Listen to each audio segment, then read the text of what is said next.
What's up? Yeah, another drive time video. Want to share a little bit of knowledge and experience with you guys. Something I learned between filming major events, and when I mean major, I mean like conventions, like I go to, say, with Paul, right? Literally had to fly out to film and all that shit. Other conventions I go to with my girlfriend where I film, my own stuff, say like something more local, but still like, pretty big convention with vendors and all that. And then like small events that I've gone to with my girlfriend and this and that. Now, obviously they're all different, the approach is different, so on and so forth, but content-wise, like in regards to like filming it and then turning it around and making a video out of it, I mean, it is a totally different process, right? And like, yeah, there's, I guess, like some structure and organization, like how you can approach each one differently from what I've learned, right? Now, to begin with, like the major ones, right? Like the ones that go to with Paul, fucking Taiwan, fucking Las Vegas, CES, those are massive, like, just not, I mean massive, like there's so much shit to be fucking filmed, like even the show floor, like there's so much stuff there to like film. It's almost nearly impossible to film just about everything. Also, vendors sometimes don't get a booth on like the floor of like the main convention. What they do is like they'll fly to the convention, but they'll still rent out a suite, and like you have to go to like their suites by appointment only to be able to film any new product like they're promoting, right?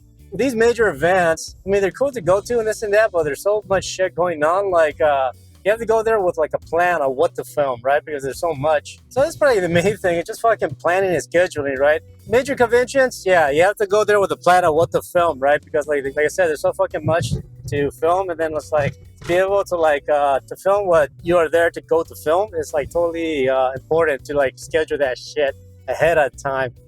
Now, the conventions that me and my girlfriend go to, they're definitely not as big, but they're also fun to go and check out and walk around, right? There are bigger ones more than others, right? But usually within a day, you can just see just about everything. However, the thing is that like a lot of the vendors that we see, they're usually the same. Where I say, go to these conventions, right? Like in Computex, obviously they're there to promote something new. That's what they're there for.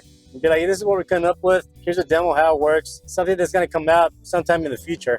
The major conventions that we go to with my girlfriend, like the horror Halloween stuff, they'll have like panels where people talk, special guests and shit like that. Those are fun. You also got like the vendors in the booths. For the most part, they're usually like the same people.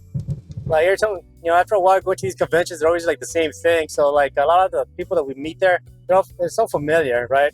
But nevertheless, it's still fun to be around. Now, the mini like pop-up events that we've gone to, those are very fucking small. Literally, like, in less than an hour, you can probably see everything, right? It's almost like, okay, there's nothing else to see because we saw everything because it's so fucking small. Now, like, the point of this video is, what I'm trying to get at is that to be able to film and make content on each one, it is different, and it all comes down to planning. With the major conventions with Paul, usually you want to make sure you have everything scheduled and ahead of time on what you want to film, right? Certain products that, appeal to your audience, right? That's what these major conventions are for. These tech conventions, because it's tech related, they do have sex toys, booths, showing like the next, sex product. But obviously that's not what Paul wants to report on. So he focuses more on, PC components, right? But, regards to these conventions with computers and stuff like that, you can think of anything that's related to tech and it's there, right? But to make sure you're not just like oversaturated with random bullshit, you gotta pick and choose what you want to film and stick to that. The major conventions that me and my girlfriend go to, they're fun, they're cool. For the most part, they're like the same. So usually that's when you see like people, like when they film the conventions, it's always they focus more on like the people dressed up, right? Like the cosplay, maybe some new products here and there, some masks, some merchandise, some shirts, depending. They do interviews. So that's like a different approach, right? Because, for the most part, most of the stuff you see there is always the same, right? Except for like maybe a show here and there that's different. And with these pop-up events, they're like super fucking tiny. Yeah, I think like for my sake, it makes more sense to like actually record it in real time, like my voice into like the camera as I'm filming it.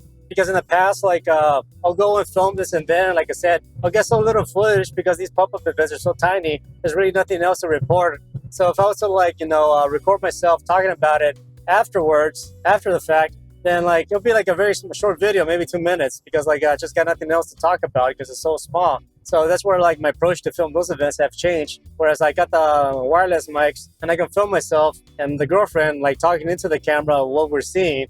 It's small enough, so if I was to make a video out of it, it could be a good maybe 10-minute video of us walking around, checking out the booths, talking about it, and so on and so forth, right? So yeah, the approach is different, right? So yeah, that's the thing about doing these events that I learned. It's like each event that you go to, like the approach is different, but still it has to be your own style, how you want to approach things to film it, right?